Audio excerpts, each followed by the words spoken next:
hello, and good afternoon, we listener them. Welcome once again to the Unifier Hour. Una they listen to we from www.richardconte.com, www.richardconte with a K.com. Una can catch we on any of we social media outlets then YouTube, Twitter, LinkedIn, Facebook, and Instagram. Welcome one more time to the Unifier Hour. With we today, of course, we get Dr. Richard Konteh, where they vie for flag bearer for the APC party. Dr. Konteh, please say hello to our listeners. Yeah, Valda, good evening, listeners. Good evening. It's a pleasure to be here again today. Okay.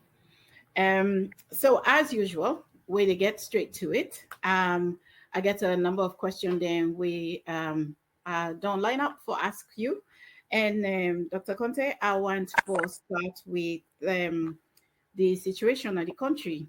Right now, we know say the situation of the country, it's hard. The ground dry, things difficult, and not a secret say from where this power government take power, and particularly in these recent times, corruption don't reach level there we and nothing say we don't want to see another country there. And at every turn, this is not the amazing thing. At every turn, where they hear this government, they make claims of success, of having run a successful government, and then always they try for blame the former ruling party, APC party, say, oh, then they inherit a bad situation. But the fact is, they don't stay in power for quite a few years now. And then they make the outlandish claims of success. Then they talk about how then they pay salaries. Um, but we know, say, the reality is salaries are not being paid. Angry, rampant in the country. People they're hungry. People they not get outside and they go waiting and they look forward to.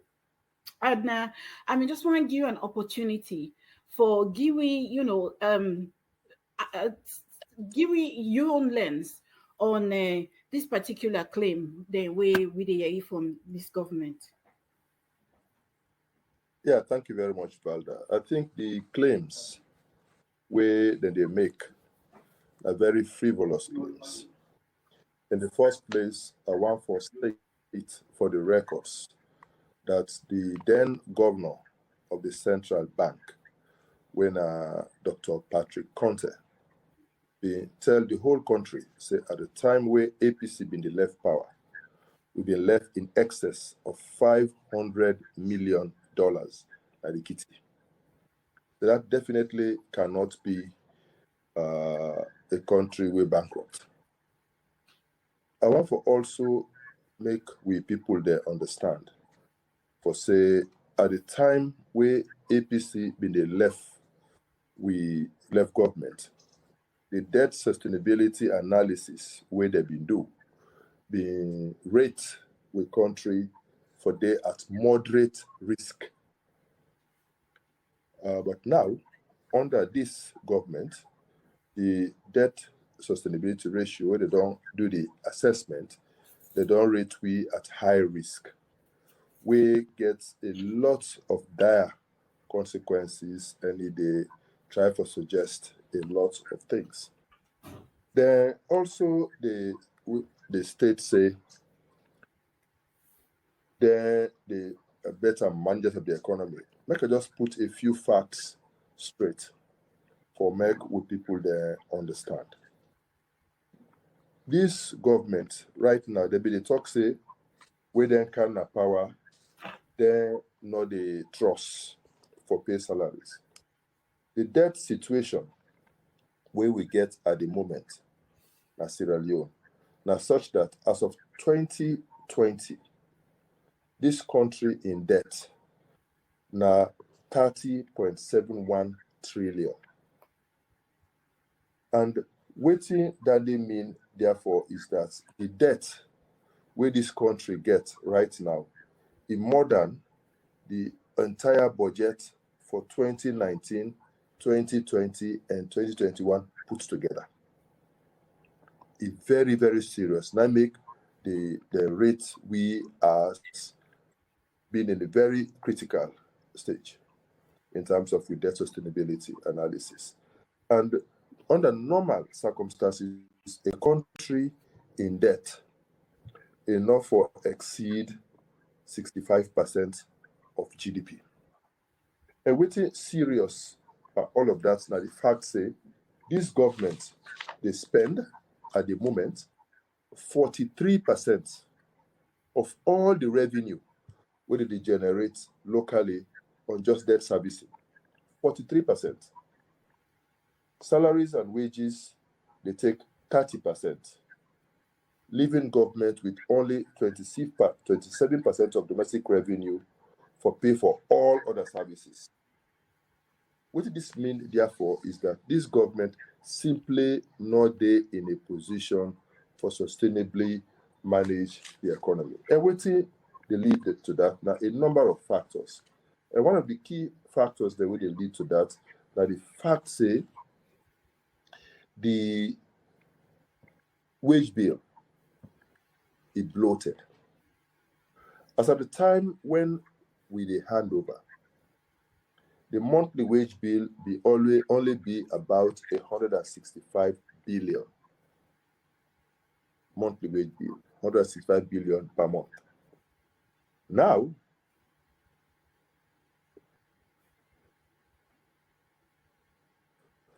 where they don't come into power, the monthly wage bill don't go up to 240 billion. And now, it is over 300 billion per month, the wage bill. It's over 300 billion per month. And by the end of 2023, it projected that it could not exceed 330 billion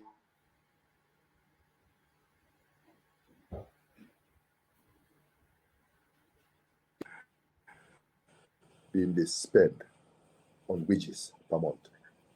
And unfortunately, this government, because of their policy, we anti-private sector, we not allow the private sector to flourish so they could make money and pay taxes to government.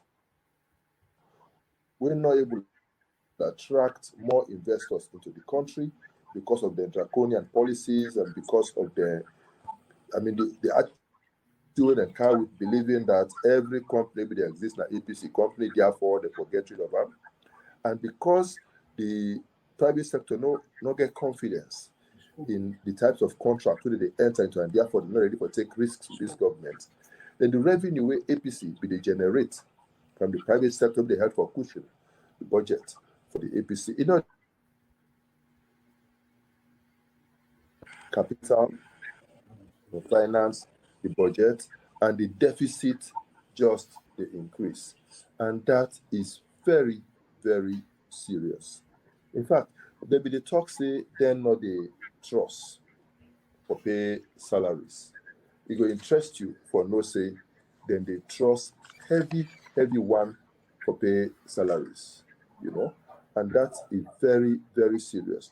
The debts, the total debt where this country gets in 2018, the debt where they've been getting have been 22.3 trillion leons. This will be the total debt which Salon been get. By 2019, it go up to 26.78 trillion. And by 2020, the public debt go to 30.71 trillion, which means it just the increase. And when then they resort to ways and means, bank borrowing, domestic borrowing, for finance the budget, within that they mean, therefore, is that they lead to inflation. Because then they get for float treasury bearer bonds just for raise the money, for make them able to pay salaries. And it's not just sustainable because the country now gets other means for raise. And it really worrisome because we really see light at the end of the tunnel, just to push me deeper and deeper into recession. And for make then try for pushing that effect, then the result to exorbitant taxation. A few weeks back, I've been talking a bit about the GST, for example. The Yeah. GST is supposed to be an end-use tax, and it's supposed to be 15%. But the way then they apply it, they end up at being anywhere between 30% and 60%, depending on at which stage then they collect this GST. Ideally, because now an end-use tax, which means at the point of accessing the service, at the time the person for pay the GST, but then they operate they apply like a withholding tax. So therefore, then they require people therefore pay the GST in a pot, 15%, where they import like that scarce center, they pay 15% na the pot. When they come back at the shop, they can't put the car for sale. They don't put all the taxes.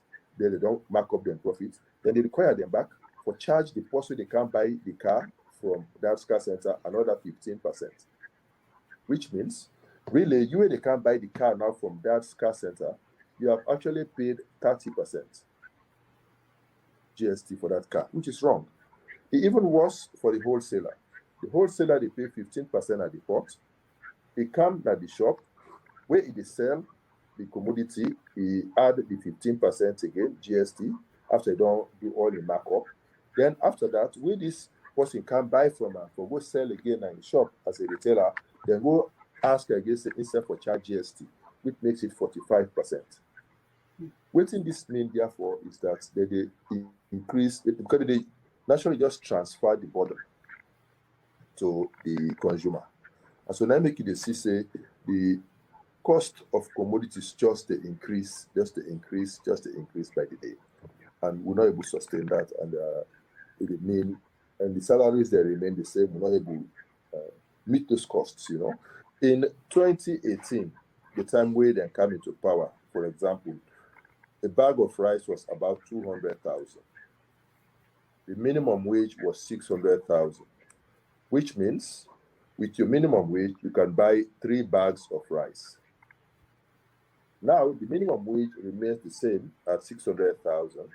A bag of rice is now anywhere around 500,000, which means now your salary can barely buy you a bag of rice, minimum wage.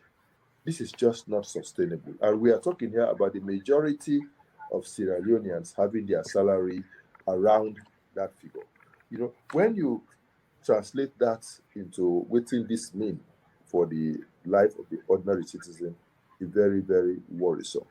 So extra money not there for make person go and buy any other commodity, other good or service. They already make traders, then they tote the market, come for car sale, open their shops for sale, whole day, all they sell, they lock back and go home. Because for perishable, that way they sell perishable goods now big losses. The one way maybe don't go take loans for try for do business. They're not able to make the profit they need for make the able service their loan, so that all they end up for become bankrupt and they go out of business. This now the unfortunate thing where it happen at the country right now. So to just remain suffering. So clearly, on top of all of this, we get an exchange rate where the spiral out of control. When SLPP they take office in 2018, the exchange rate was like 7,000 to the dollar. Now, the exchange rate is around 13,500 to the dollar, which means the Leon don't depreciate so badly that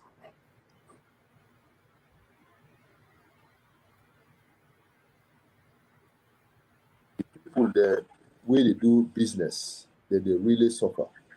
Before now, where they go na Guinea for go buy, even if you go to Leons, the Leon will get value past the Guinea money.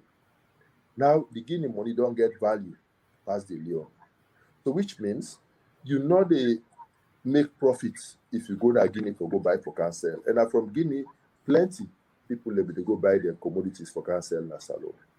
Now they cannot go go to Guinea. So they are all only here stranded, and they are the mercy of a few people where they import goods and then they get forget at any cost, and the GST they kick them out of business. So we get a situation wherein clearly they're not able to manage the economy. And this issue about this exchange rate, coupled with the current international climate, now they make even things like fear not the market. I've been get some discussions with some oil marketing companies.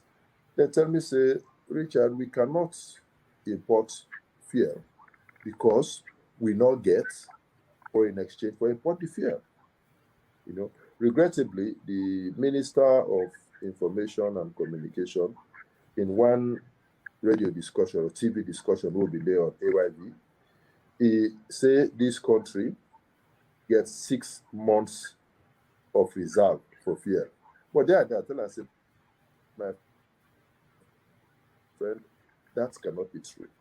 Because that capacity not exist anywhere in this country for store 6 months of fuel. Sorry, Doc. So, and this will Interrupt you just for go 1 for second, please. underscore. Do you allow interrupt you for 1 second? I want to let you repeat what you say just now. The minister been they try for make a claim. You've been go off slightly, and I really want to listen to the what you say. Okay, the minister say Sierra Leone gets 6 months reserve fuel at the moment.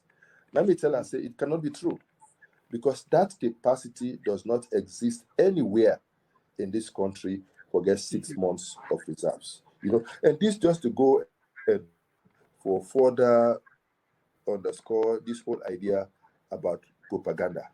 They just feel say then they can afford for just the tell untruths to the population, for deceive the population. Yeah, but sometimes it's helpful if you just confront the realities and make the people they understand what are the reality and understand the efforts we government they make, if any, for trying to address those issues, so that together with the people we all will find a solution. But then just feel say for lie and parade untruths about the reality on the ground will help. So you see, all of these pointers we are done raised just suggest say we get a poorly managed economy. They not seem to get a clue about how to get we out of this deep hole where we don't put there. But it only takes the grace of God to make people get out of there. But I will make the people of Sierra Leone remain assured that when APC come back into governance in 2023, we will restore confidence in governance in this country. We will restore confidence in the private sector for many and believe, say, this is a country where they can come and do business, make money, pay taxes, and repatriate some of their profits where applicable. And we will ensure, say, whichever contracts they enter into, those contracts are respected. We will ensure, say, we provide for them the financial capacity. We will strengthen the banks, the banking system, for make them get the capacity for able handle the volumes of money that will come inside. We will ensure, so we provide the social services we they need in terms of energy and maybe infrastructure in terms of good roads and water supply and those related things, so that when you come inside this country for can do business, you will able to do at a cost-effective way and make sure that you make money and things like that.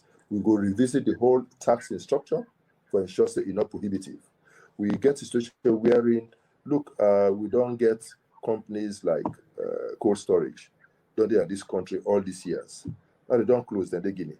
Now if I make you buy Coke and Fanta, pass the importer from Guinea, shame on we in Sierra Leone. How can a business within this country for over 40, 50, 60 years close down and go Guinea?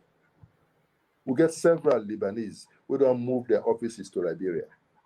How can we allow that to happen to our country?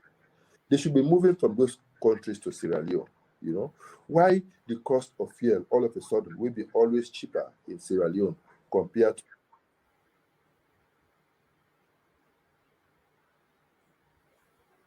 to other countries, where in fact they make with a worried we get for begin monitor closely the filling stations the way they along the border from MEC. They're not going to allow people from Guinea and Liberia for come buy Nasalo and care and go for go make cheap profits and put pressure on the government in terms of bringing in fuel for the country. We have to be worried about those things. Now, in the reverse.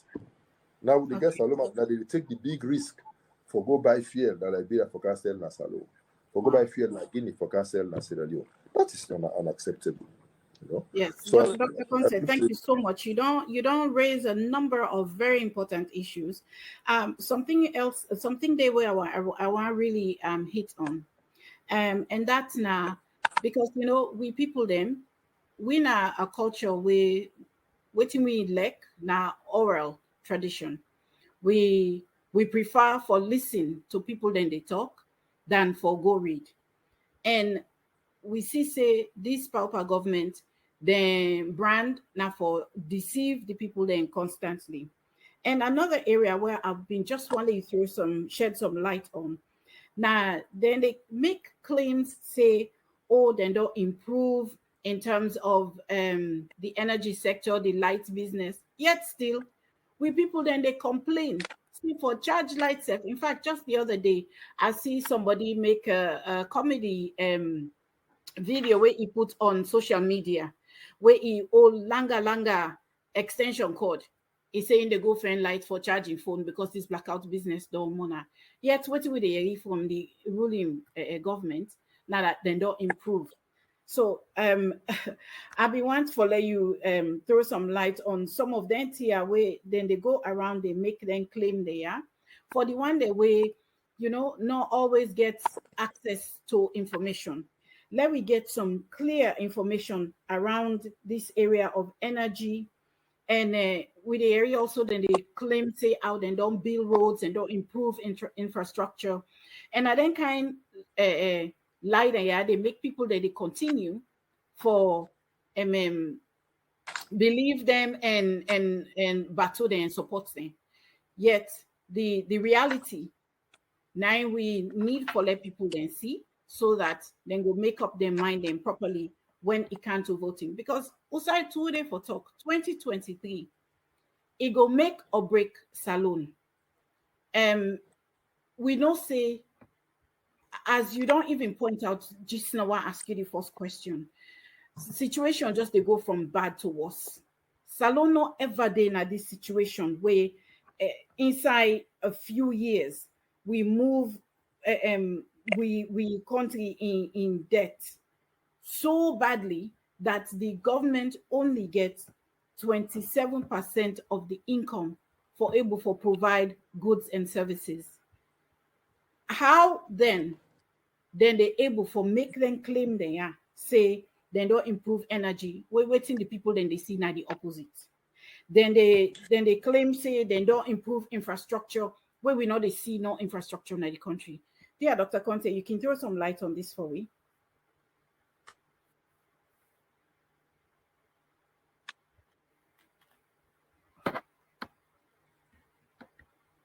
thank you very much, Valda. Make I present the people there with 2007. The whole country, they get less than 10 megawatts of power available. When at 47 million kilowatt hours. The whole country. Within 90 days, within 3 months of the APC with the kind of power, we switch on the lights in Freetown and make them transform Freetown from being the darkest city at the world to one of the well-lit cities at the world. We get light. In 2009, we government commissioned 16 megawatts thermal plant at Black Road, 2009, 16 megawatts. In the same 2009, we complete and commission Bumbuna hydroelectric power project with additional 50 megawatts in 2009. And then with support from Badia, we also bring 2 thermal plants of 8.25 megawatts, where we also install La Black Road for supplement the bumbuna, because bumbuna is seasonal, and so we consciously in the dries we can get a shortfall in the power from bumbuna, it can drop.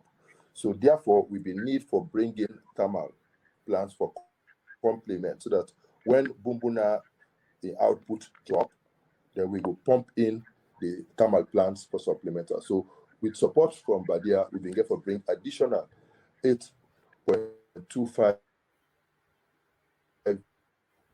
megawatts where we install on Black Road. APC, therefore, it increase the power supply available from 10 megawatts to 80 megawatts in just 2 years. In under 2 years, we go from 10 to 80. By October 2009, we start for construct the 161 kV line. This now the West Africa Power Pool. The way they claim was say then they can bring light just now. Now APC started from 2009 for construct, because the power lines the way we been get be 31 kV power lines, and those 31 kV power lines not being get strong enough for able transport the power where they come from West African Power Pool. So being get for raise the quality of we lines to that. We also been get many hydro projects where we been get for back on for also increase. We get the Bankasoka and Makali Northern Province, we get Charlotte, we get the one at Moyamba. We'll go on for deal with. Even the Dodo hydro project where they supply Bo and Kenema, we been get for strengthener and double the power supply where they provide to Bo and Kenema. We also been get for work with ADAX, Namakeni, for they also provide additional power to we. So by the time where we left office, we government hand over a total of 280 megawatts of power, where they produce over 350 million kilowatt hours. This is a combination of both solar and hydro power. So you see, from 10 megawatts to 280 megawatts. And we also unbundle the power sector in terms of management, so that we make a distinction between the one the way they generate the power with the EGTC, the generation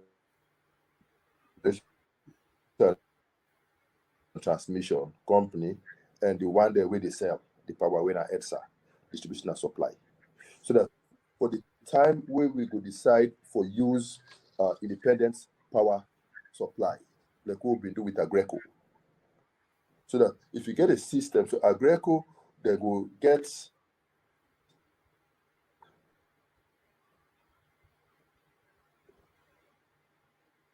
engage with the EGTC when the data terms of generation, then it is done. Because if we centralize everything, then the entire management will be complicated. So that is how we're able to improve. We inherit from Chijan-Kaba, the Mashiakabo Highway. That we start that process there, like 122 kilometers.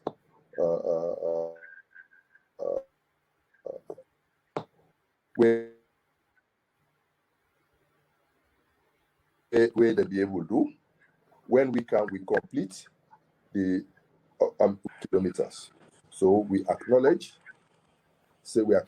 we inherit the Siakabo Highway from the Chijan-Kaba administration. That we don't start them, but a weekend end that we do about 43 kilometers for end the road for them. We also inherit from Pakaba the Bo-Kenema Highway, the resurfacing from 2008 to February 2010. Now we do them. Pakaba, we don't do 43 kilometers after the 69 kilometers. Where we come, we do the balance 26 kilometers. We complete already. So we acknowledge that. But for we APC, the one the way we 100% fund and complete, we get 12 of sites. One, we do the provincial and district headquarter towns all over the country. Every district headquarter town, every provincial headquarter town.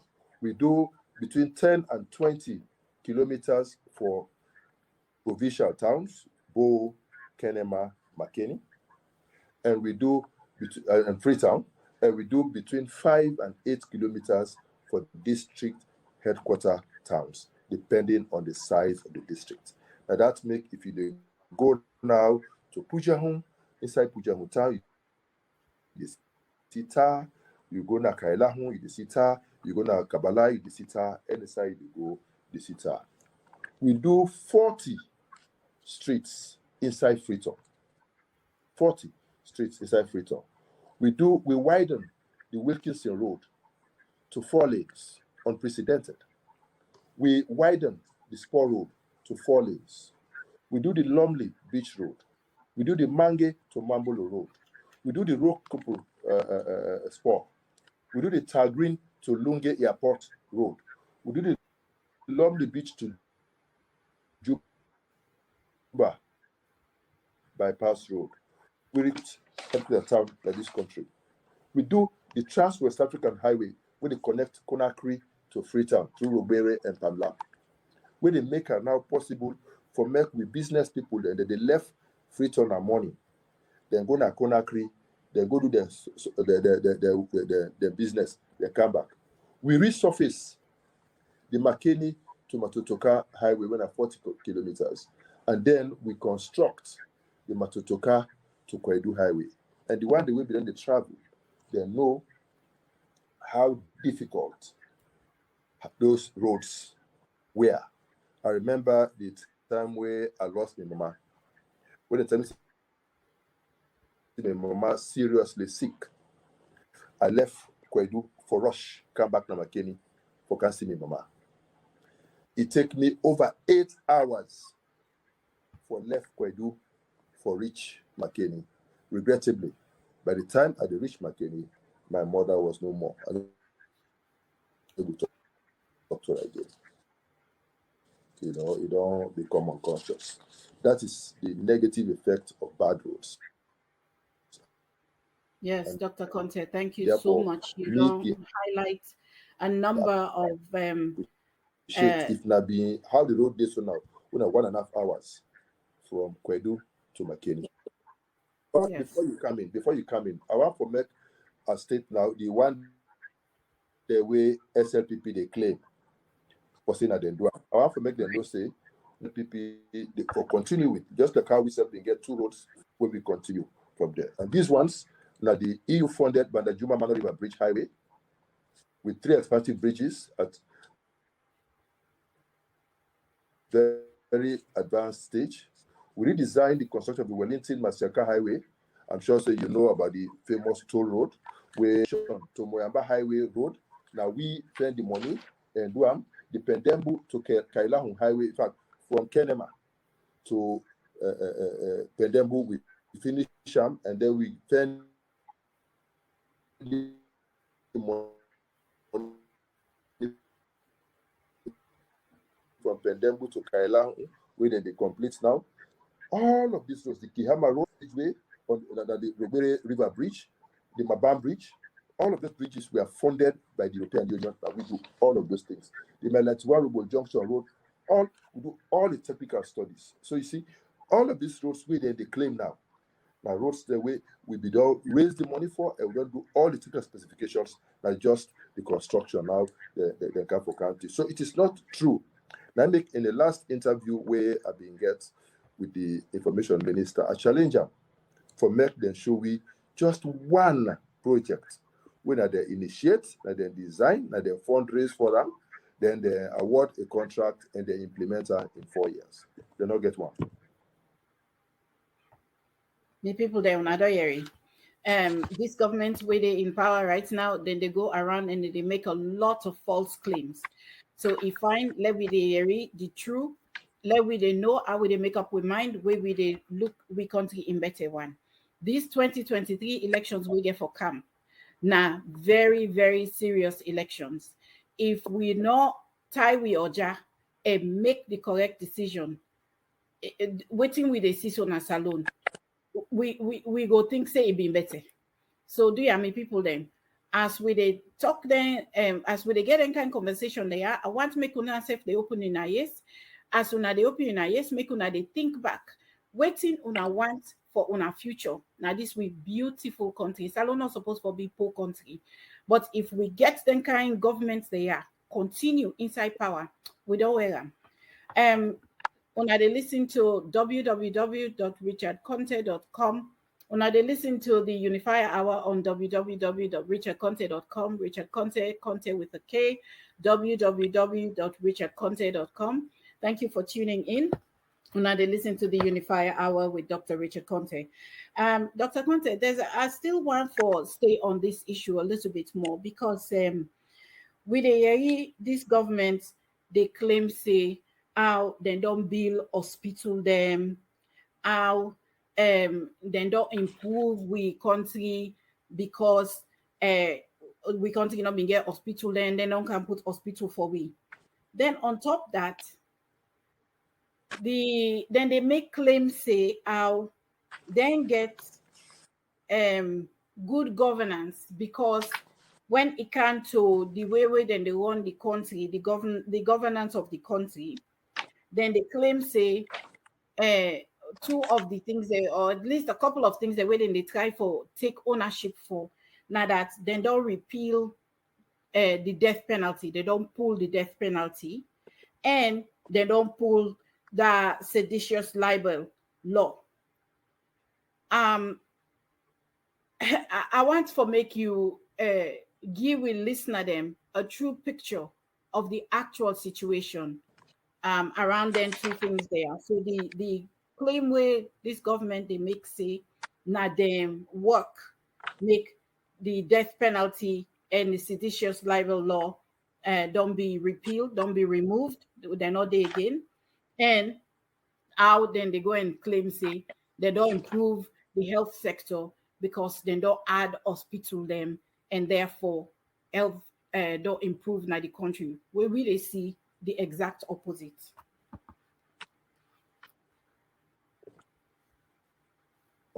Thank you very much, Valda.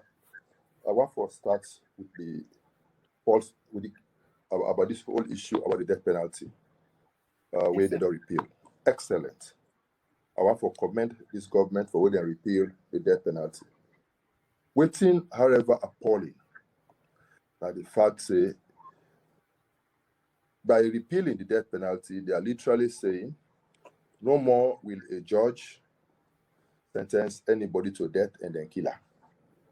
That they mean. However, it's still okay for them for make the security forces then break into a prison, outside people and they in custody unarmed, go open fire by the prison and kill dozens, and nothing is done, even for investigate and properly and bring to book people away bear the greatest responsibility for that because it's not supposed to happen. That one is okay. But they can stop judges from sentencing people to death and they kill them. But it is okay for the security forces for break into a prison and kill dozens of people and get away with that. They don't repeal death penalty, fine. But so now it is okay for them to go to McKinney and because of a generator, then go kill over 6 people. Just made them forcefully take away a generator. That is not right. It is also good that they don't expunge the seditious libel law, cap 35 or so, whatever it is. Excellent, we commend them for that. But they replace them with a cybercrime law, where even more draconian, where they even further limit the freedom where people then get for express themselves in Sierra Leone, and they make governments get the power for even bug people their phones, or even become a bit more intrusive in terms of how then they access information from private information from people. That is not right, So whilst I commend them for where they repeal some of those laws, but it's also not right for them for fail or protect people away there in their custody, for allow people to go kill them and get away with that. Nothing is done about it. Nobody is held responsible, and it's also wrong for make them go into places like Makeni, like Tombo, like Losar, like Tonkolimba, and just go kill people and get away with that. Police do not for use excessive force. The military not for use excessive force on the civilian, armless, defenseless civilians. Then get a responsibility for protect life and property. And so if we not feel safe in the hands of with security forces,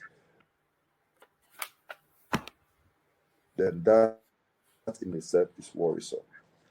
Now to the health sector and the claims where that they make. I'm sure say everybody knows that the APC, now we introduced the free healthcare program, the health insurance scheme, to an option from NACIT.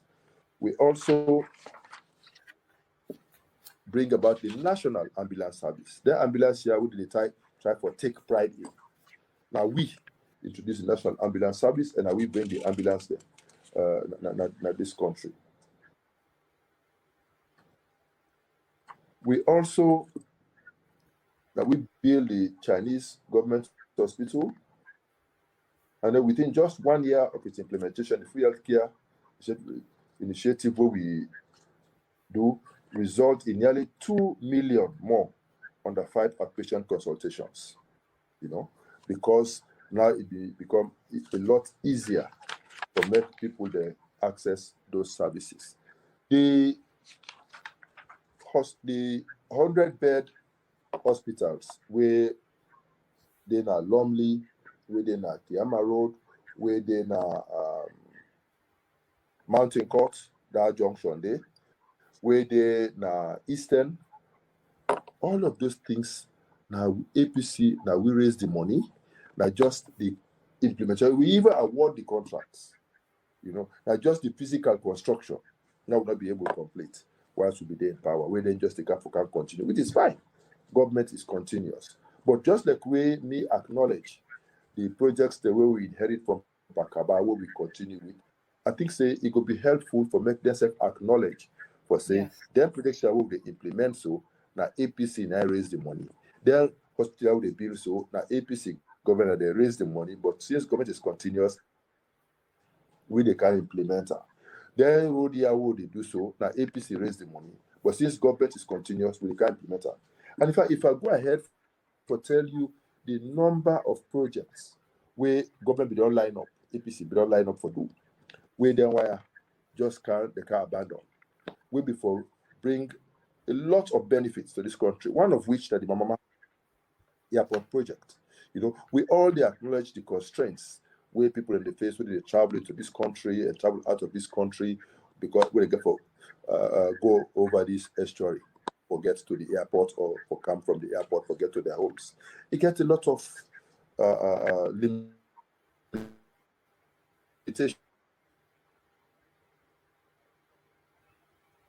a lot of constraints. So we needed an airport on the mainland. Project, it cost we about 350 million to get a new airport on the mainland.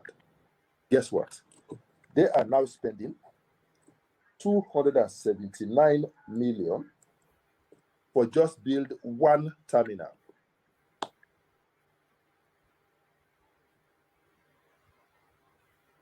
Lalunge Airport. That is exorbitant. Then they just don't further increase the debt burden. Where we great grand picking there, therefore pay tomorrow. That is not right.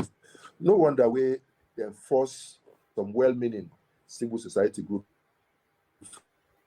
Christian Aid, Save the Children, been for with bilateral and multilateral partners for debt relief. Because clearly, this institution become so bad that this government simply cannot handle it. They need help. And so then therefore resort to civil society. We care about the plight of the ordinary citizen in this country for appeal for people are sorry for we and give it debt relief. This is the situation where we don't find ourselves in, and it's very worrisome. Thank you so much, Dr. Konteh. May people there, they listen to the Unifier Hour on www.richardkonteh.com, www.richardkonteh.com. They listen to Dr. Richard Konteh as they discuss issues around SLPP in government for the last 4 years. Some of them claim the way they make, where we no say no to two because we they see the reality on ground. Dr. Konteh, they throw some light on some of them here for we. Dr. Konteh, I want to shift just a tiny bit, still on this economy and the way things they go now the country, but I want to shift just a little bit to the issue of education. We hear a lot of talk on social media and the salon news about fake degrees and how people then they claim fake degrees and how then they affect the government, and then they point fingers to some of officer then where they in power, where also then the name say allegedly get fake degrees. Me personally feel say now just an extension of waiting we they see now the school system, and we understand say from where this government take power, they not do anything really. They not pay any of the school subsidies.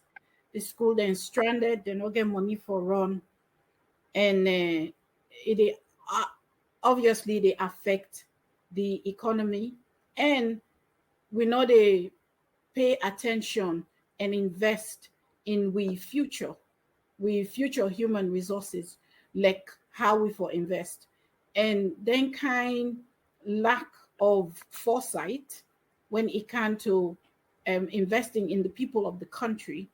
Now in the continue for bring we economy to the states where it dey now and continue for worsening them. I wonder if you can shed some light on this, the issue around fake degrees, as an extension also of the terrible state of the education system, and how then did they affect we country. Yeah, thank you very much, Valda. Yes, sir. Thank you very much, Valda. You see, waiting make this issue about the fake degrees very worrying. Now, the fact that this government gets their flagship project as the free quality education project. The hyper free education, free quality education. And now in their use for convince the ordinary Sierra Leonean who believes that, oh, me pikin be drop out of school today because I need to pay school fees for them. Now me they can't go school. Then raise the hopes and expectations of the people there. Regrettably, in 4 years, they not build a single classroom. So they increase the number of picking the way can at school, excellent. The access improve, more picking than can at school, but they not increase a single classroom, which means they raise the pupil-teacher ratio, the number of picking inside one class increase. And when the number of picking inside the class increase, it reduce the ability of the teacher for deliver quality service. Yes. As if that's not bad enough. They say they get a school feeding program. Regrettably, We then go interview some picking them around the country about the school feeding program. Then pikin say, na gari and fufu. Now they give to selected schools. And the quality of the gari and fufu, what did they give to the people that it's not to write home about? And I see that not bad enough. The only district we get the semblance of a good school feeding program na Kwenadugu. And because na CRS, and they do that. So how can you go about talking about free quality education where you not add a single classroom, you increase the number of people in the kind of school, but you say you want single shift, but you not increase the space where available for the beginner for grab. So that in itself is not working. Now, I tell you, waiting been there under APC. Under APC, in fact, primary was free, secondary was free. And not only that, even in the tertiary institutions, 75% of the fees for all students where they go into a tertiary educational institution, which is government owned in this country, was subsidized by government. 75% of the fees were subsidized by government. So the parents were only required to pay 25% of the fees. On top of that, government provide grants in aid to deserving students. So even this 25%, all the one that we give grant in aid, they're not they pay this 25%. On top of that, we pay for all public exams free. On top of that, all physically challenged people where they enter tertiary institutions, automatic scholarship. All female students where they go study the sciences in all tertiary institutions, automatic scholarship. All of these things put together, they significantly reduce the burden. But APC will not be see reason why for Vuvuzela that, because we believe say now we responsibility as a government for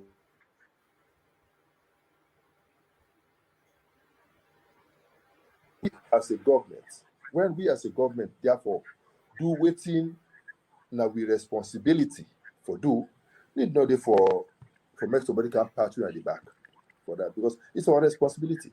But so we are saying these things now because people are doing far less and they are making so much noise. So at the time when we be there in power, no parent not pay for a pikin na university, even up to 3 million.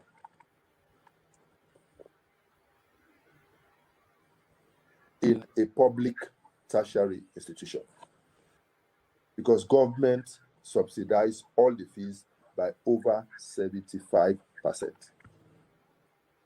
So since the fees at the time were around 8 million, if you remove 75% from 8 million, it is less than 3 million.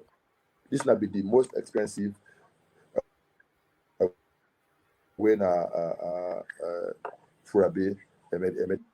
The students got to second year and third year. Almost every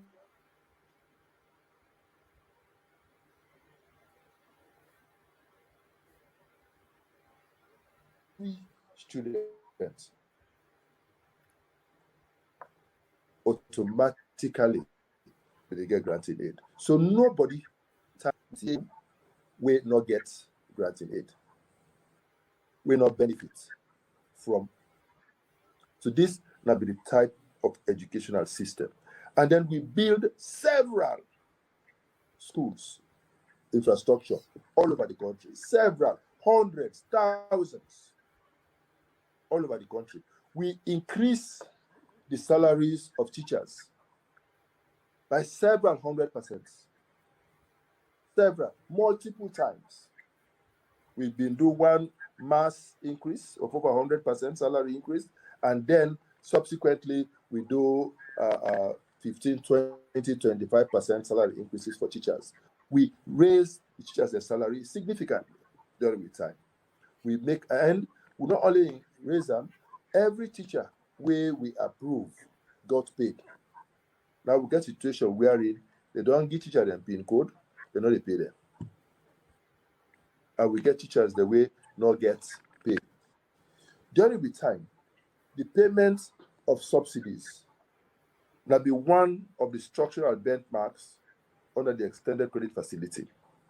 Therefore, will be a priority for make sure say we transfer those subsidies to the local councils so they can make it available to the schools on time, because one of the devolved functions of the local councils. And we be pay them religiously every quarter. All the schools that they get their subsidies. But now we understand say they're not for run a free quality educational system where the resources we they need for the everyday operations of the schools for provide basic facilities at the schools not available. So instead of providing free quality education, instead of improving upon the quality of service which they provide to begin a lower the standards. This therefore explains why people they resort to other means for get degree. And we don't see now all kind university now they come out of this country. All kind university. All where they award all types of degrees. And most recently, we get people there where they go get doctorate degrees under the mango tree. I mean, how can you allow such things to happen? And it is not like this government not be know. Because when I read the press release from the Tertiary Education Commission, they say that people there they don't apply in 2000 to them for accreditation. They're not grantor. So they know they say that they exist. They allow them to continue to exist. They continue for award doctorate degrees inside this period. And sadly, prominent individuals in society, I will not name names for my personal safety, prominent individuals in this country, then go under the mango tree, then get their doctorate degrees. And then they sign official documents as doctor. So for somebody like me, we not get me under the mango tree. We've been careful go through the rigors of education, forget 2 master's degrees, forget a doctorate. It's painful for say somebody can just go and pay and then get a master's degree. Doc, if I can just interject Naya small, because you actually don't segue into something where I've been want for make you address. Yes, then degree they are way then just the give under mangotic, not to thing way. I mean it really affects the credibility of people that way genuinely earn them PhD. And we know say you now one we genuinely earn the title of doctor in front of your name. So just for let people that know say, not under mangotic you go get you. Do you just give me just a very brief synopsis of the kind rigors where you been get for go through for under doctor they want your name. Let them know say not so fake doctor you be. Well, first of all, you know, say I do my degree now. First degree in Sierra Leone. I do my first master's in Sierra Leone, Jala University, and then I go Germany. I do my master's jointly offered by University of Dortmund and the University of Science and Technology in Kumasi, Ghana. So I do 1 year in Kumasi. I can do 1 year in Ghana. I get my master. Second master's degree. After that, I can lecture for some time. Then I go to Dortmund for language school. I go to institute for 6 months for go learn German. After that, I take the PNDS proof of German language proficiency. I began for go take that exam, and pass it before ever they allow me for go start the doctoral program. And it took me 4 good years. I did struggle, I did do my research. I began for Sierra Leone 3 times for can collect additional data, because each time where they come, the war they disrupt, the press I get for run away and go back. I come back, the war, I go back. So I had to come 3 times for can collect data. Finally, I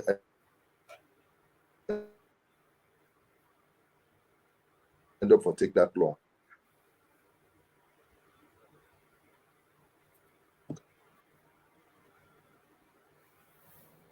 Then, though I finished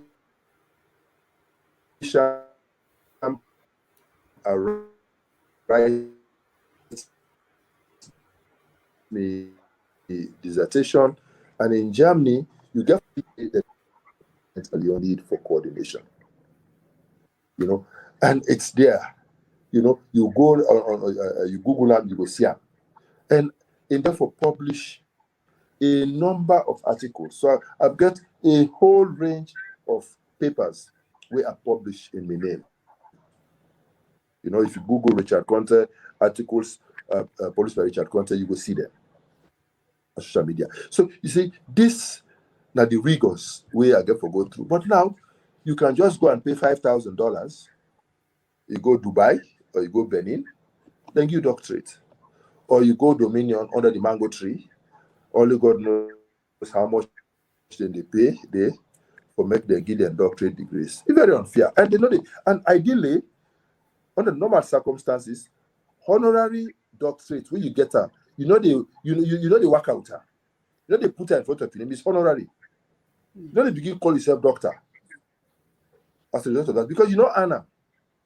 Yeah. Now give you.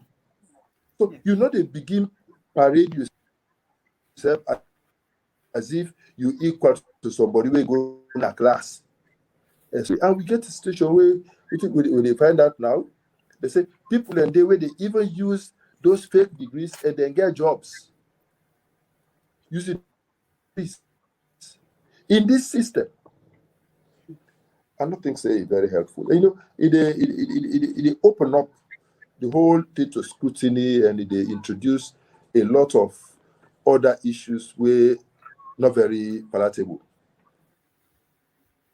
Yes, sir.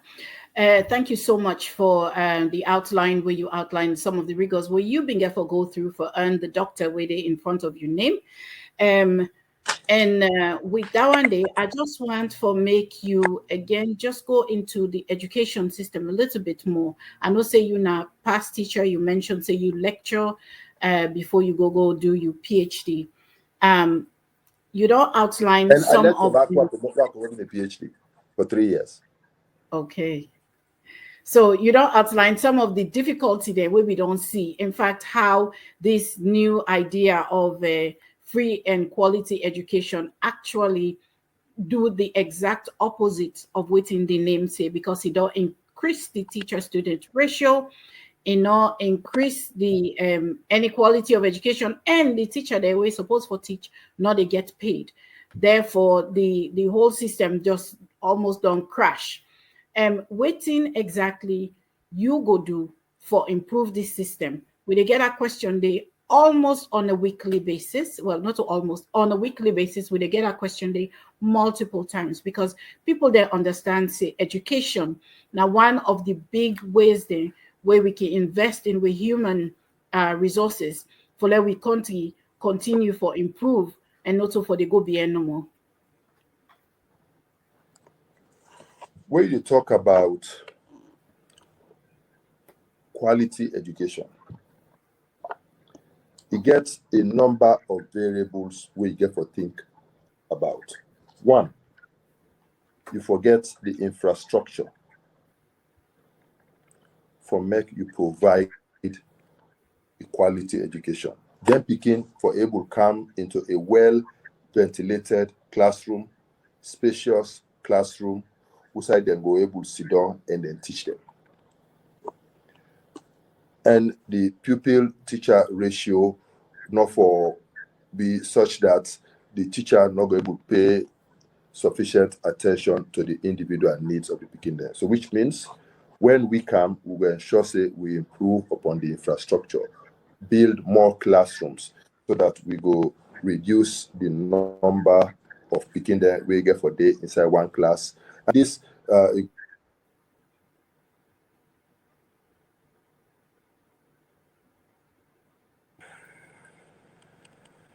even including in the universities or tertiary institutions. After that, you get to look at the issue of the teachers.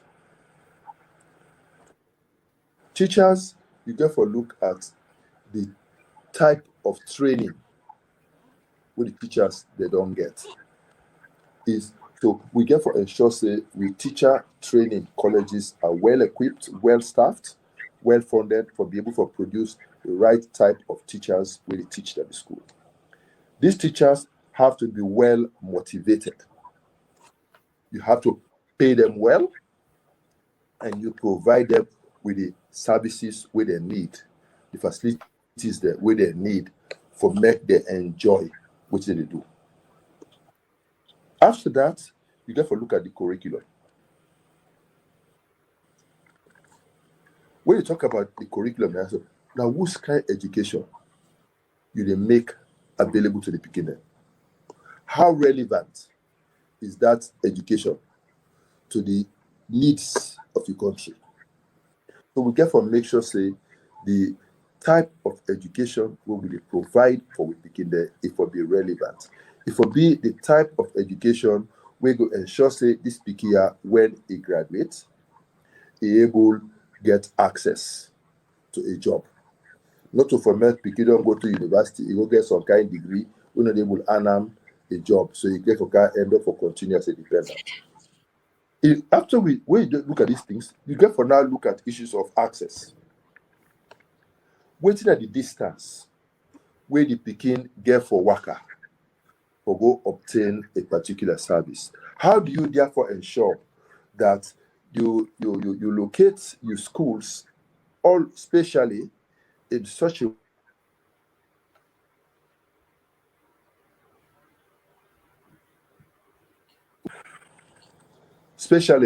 way that the Pekin them the able get immediate access? And this it also includes even at the tertiary level. How do you ensure that that happens? Two, affordability. How do you ensure that there is a school available, but at the same time that the children can afford it, that the parents can afford that education? Make it not be say the school day, but because of the cost of the education, the parents are not able to send their picking and therefore the picking are not able to attend that day. And then what is the quality of the education where they provide in those institutions? So these are the types of things where we get for do.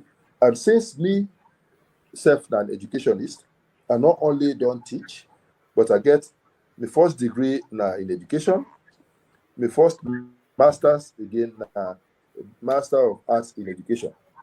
So I do education. So I know.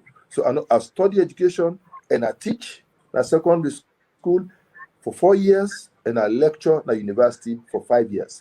So I know what I'm talking about. And I believe say if we want for address education, these are some of the areas where we need for look into and define details. I believe say we go flesh them out in we manifesto later on. But these are some of the things where we get for address. Thank you so much, Dr. Konteh. My final question to you today before I give you a platform for make you talk to we listener them with respect to the flag bearer aspiration. I want to ask one final question, particularly about APC as a party in opposition. In 4 years, we don't see rampant corruption. We don't see incredible lies. We don't see, unparalleled deception of the country and its citizens. And people then want to find out waiting as some of the things then where APC as a party and members of parliament don't do for counter some of the or challenge some of the government corruption there and lies where we they see. Well, we know say APC don't make press releases, but people and they feel like say that's not enough. They want for know waiting else the party don't do for counter some of the or for address some of the for one for left that question there for the people away directly involved, like the run of the party for answer, or the parliamentarians themselves for answer whenever you get the opportunity for interview, either somebody from the secretariat or somebody from the from parliament. But I think say one thing where I would maybe talk about the environment within which the party they operate, the environment within which the parliament they operate, were not conducive enough to make them able to do what they're supposed to do. And we all know, for example, how they impose a speaker on we. We all know how they remove we colleagues there from parliament, and we all know how they use voice vote for pass so many things. And we all know how they bulldoze themselves. They know they allow healthy debate. So even where just maybe with parliamentarians then get the appetite for challenge some of these excesses in the way then they run up with their governance, the infrastructure way they're in place at the moment, no, they allow them to do just that. That's a limitation. In a similar way, I'd not say one good thing where the leadership of we party, when you look at waiting the party don't go through from the 4th of April 2018 to now, the harassment, the intimidation, the bullying, the imprisonment, the beating, and all that type of thing where we don't go through. It takes a party with a clear leadership, a clear structure for make we continue to maintain the stability, the status quo to a great extent. And I think say the party don't try in that regard. And not say on a number of occasions we don't make representations to the international community. Me personally don't be part of the delegations of the party. We don't meet with the development partners multiple times for register with dissatisfaction with a whole range of issues. We don't meet with visiting delegations for register with positions. We don't issue out press releases. You see, the reason why the party they resort to those types of things and not maybe to violence or other more radical measures are because we see ourselves as a government in waiting. And because we're not a government in waiting, we know say we will take over very soon and we will address some of these issues. But definitely we have repeatedly on committees we have to serve. But because of this, the power attitude, they don't really care. I mean, look like the midterm census. We don't make all the noise what we need for make about it. They don't care, then go ahead. You know, when NCRA they start their process, we raise what objections. Okay, they make small adjustments, but they still go ahead anyway. We go for two. We will not be getting a choice. We go for support them and then go ahead because that is all we have. You know, and we then kick with people out of parliament. We go to court, seek redress. These are the constraints where we find ourselves in, you know. And clearly, we believe, say, we have a constitution where for be adhered to. They say they want to do COI, where the constitution say, the section 150 say there should be rules of evidence. There should be way for be set by the rules of court committee, for set up the rules of evidence for guide how the commission go operates. They not do them, we go Supreme Court for ask for interpretation. Who cares? They just not even list the matter. They not even hear the matter. They don't even countenance the matter. People they don't go COI, they don't write the report, they don't write paper.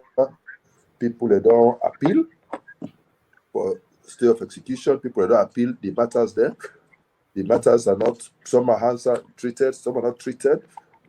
They're not in any hurry to address the issues. We are just there in limbo. So these are all unfortunate, but the party is taking every step where we're supposed to take under the prevailing circumstances and in a bid for make we not allow anything for degenerate to chaos, where we not believe, say, as a government in waiting will be very helpful for we. So it's a really dicey situation we'll find ourselves, but we try to make the best out of it. And I think, say, we leaders, they try as much as possible. But of course, you can argue, depending on the angle you look at, in terms of what else could have been done or not done. But I think they don't try. But of course, there is always room for improvement. Thank you so much, Dr. Konteh. Very fitting end to we interview. Thank you for where you point out the fact, say, APC as a party, they act with the character of a government in waiting, because that is exactly waiting this party be. We wonderful APC party back to power in 2023. Now we aim, now we hope. And as I close on this note, I give some space now for tell we listener them waiting do now you na the only viable candidate we go able for carry APC back to power in 2023, and therefore we delegates there for vote for you for be the flag bearer. Thank you, Dr. Konteh. Thank you very much. Comrades of the APC, we party day at a crossroads at this moment. Yesterday, we've been in a court. We go in a court expecting a judgment for bring closure to the matter between Alfred Peter Konteh and we party. By the way, me not to Alfred Peter Konteh, me not Richard Konteh. So we expect, say, that matter day before dawn be put to rest yesterday, and by today, we party before now they think about putting in place modalities of how we go to the local elections, local level elections, up to the NDC, where we get we flag bearer, we will take we to convention. We will take we to the elections in 2023. Regrettably, waiting we go get the situation wherein the judge fed on the party because of waiting transpire where somebody is say cause harm, and because the person cause harm, the judge threatened for recuse himself from the case with all its attendant implications. Very worrisome, because that type of action get far-reaching implications for we party and the future for we party. So it's very worrisome. So we they go through a very difficult situation. That is why we need to learn lessons from this going forward. Or say we get to address issues head on. We get to nip things in the bud. When something they start, let we not see how they go astray. So even as we prepare for these elections, where we hope say will eventually come to place, we expect we leaders to make them take the moral high ground for guarantee a level playing field. It's not right for anybody with in leadership position for making overtly, openly take sides in this struggle. It is not right. It no go born good begin. Allow a level playing field and let the best man win. Waiting we want inside APC like the best person for lead we against the SLPP and win. And the members of the APC don't get the opportunity over these years for evaluate we all, where they aspire for become flag bearer for this party, for make we see who that will feel say like the best person for lead we against LPP.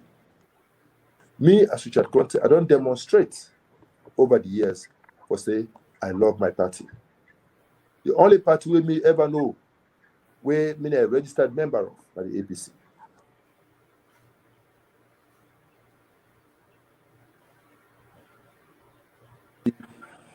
With all sincerity from the time I joined. I don't demonstrate that love, even through difficult times.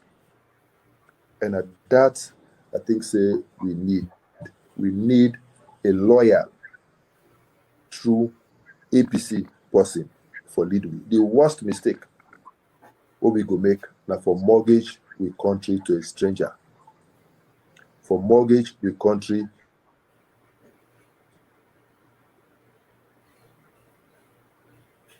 to pursue win a job he can't find inside APC. For mortgage we party, we not believe in what the APC stand for. The worst thing can happen to anybody now for make you day in opposition where your party day in governance. And that will happen to APC if we elect a stranger who can lead with party. So let we elect somebody when through APC, we believe in the APC, we don't demonstrate in love and commitment to the APC. We need somebody also we don't demonstrate say ego day for defend what the APC stand for. Even in the midst of threats. And I don't demonstrate say I can be there from the party, even against all odds, even taking risks to go on radio, go on television, for defend the party in position. They don't hold me, they don't lock me up because of that. But I know they stop. I still they articulate the party in position. Because I believe, say, the people of this country will be presented with a choice. Will be presented with the option. Or choose either the way of the SLPP or the way of the APC. And the only way that will happen are when we aggressively prosecute we own position against the people there for answer. When we party in challenge, in by-elections,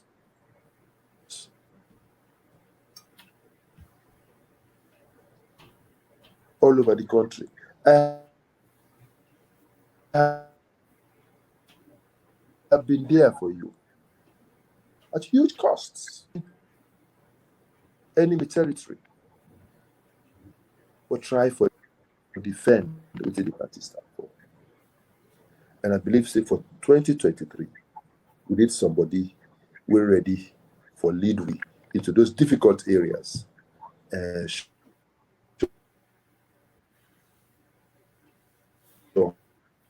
victory for the party. I don't demonstrate, say, I understand, say, some people, they don't they admit, say there were lapses in 2018 and indirectly admitting that they failed for doing what they're supposed to do in 2018. We need somebody we understand about elections. We go protect we votes. We could make sure, say, we put in place the systems for ensure, say, we produce your results in record time, like how we don't do in all by elections so far. And ensuring agents place an overall we ballot take place to come out in fear. I want somebody for lead me from the front. And I don't demonstrate, but say I can lead from the front and deliver victory to the APC. So I'm saying, comrades of the APC, here am I. Dr. Richard Konteh. I want to be your flag bearer. I want to lead you into the next elections and bring victory back to the APC. So together, we can unite our party. Together, we can unite our country. And together, we can build a better future for all of us. I count on your blessings. I count on your direction. I count on your guidance. I count on your support. God being our supreme helper. Thank you very much for this opportunity to talk to you this evening. Thank you for listening, and I wish you all the best. God bless. Thank you so much, Dr. Konteh. Thank you to all we listeners and viewers. We welcome Una again for come back next week and can get more of Dr. Richard Konteh.